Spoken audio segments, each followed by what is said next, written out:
Like alcoholic. Did I tie with somebody? I'm sorry. Um, Somebody said a word a minute ago. It reminds me of something that's and Dr. Bob and the Good Old Timers, one of our founders was Dr. Bob. And in college, he was known for being a gulper. As a matter of fact, it was one of the things that endeared him to the Norwich College fraternity. He could turn a big glass of beer up and turn it up and never swallow. So there's people that can open their throat up and it just goes down. And that's what he was known for. So the good news is that even gulpers can make it here. One of them founded us, so that's real good news. And, the reason that I became a gulper was I came by it honestly, because the truth of the matter is I didn't drink alcoholically from the first drink. It worked for me for a while. I was able to put it down for a while. And then I crossed this line. I don't know where it is, and the book talks about it. It worked for me for a while. Then it started working on me. And I think I was the last to know, even though I tried to say that nobody else knew. And I tried to say that I didn't hurt anybody else but myself. But the truth is the exact opposite. I was hurting everybody around me, and our book talks about we're tornadoes going through people's lives. But it takes me working the steps to see that. But that page that was read is real important to me because it really also tells the progression of my disease. Talked about an illusion that I could control and enjoy, and I like that. I've never been to do both either.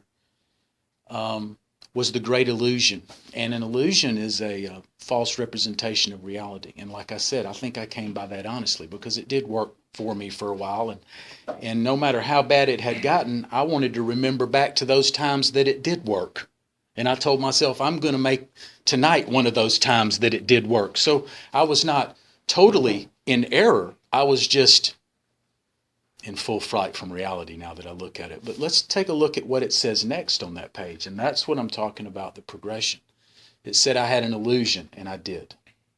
Then it said the delusion was the next sentence after where he stopped. The delusion that I'm like other people had to be smashed. And Bill W. was a wordsmith, the guy that wrote the book. He knew what the words mean. I had to look them up, as I highly suggest anybody who's working the steps do. And an illusion, like I said, is a false representation of reality. But a delusion is an illusion with evidence to the contrary.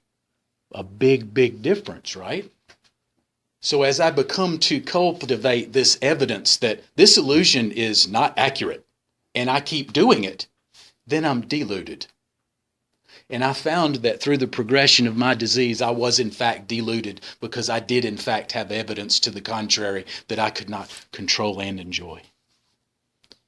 And what I had to do for me, the number one thing that anybody has to do here is realize that I can't blame it on anybody else.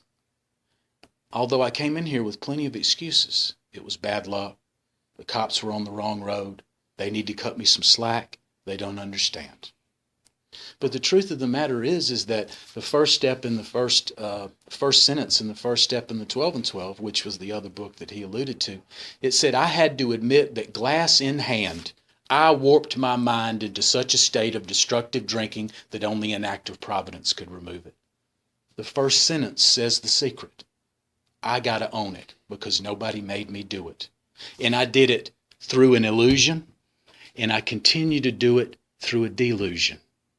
And it wasn't until I came to grips with the truth, and it's what this program demands me to do, is look at the facts, Mike. Shuck your emotion. Shuck how you think you're a victim. Shuck all those excuses and look at the fact. And the fact is I did it.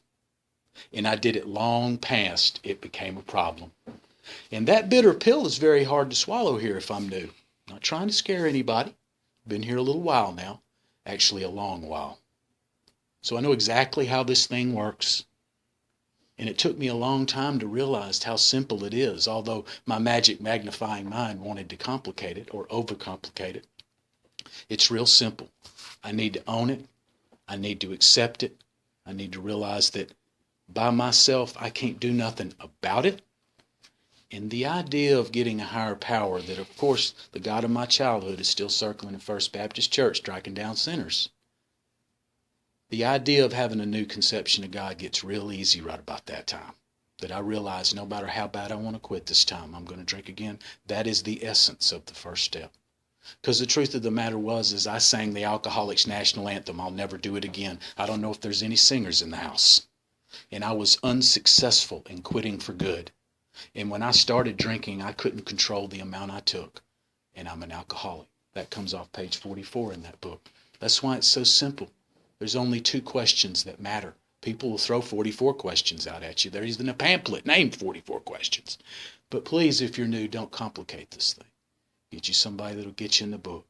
Keep it simple. Ask the real questions. And most importantly, get real honest. And once I do that, this program opens up to me. I've had a spiritual awakening as the result of these steps, and I'll pass. Thank you, Mike. Thanks for sharing. Appreciate it.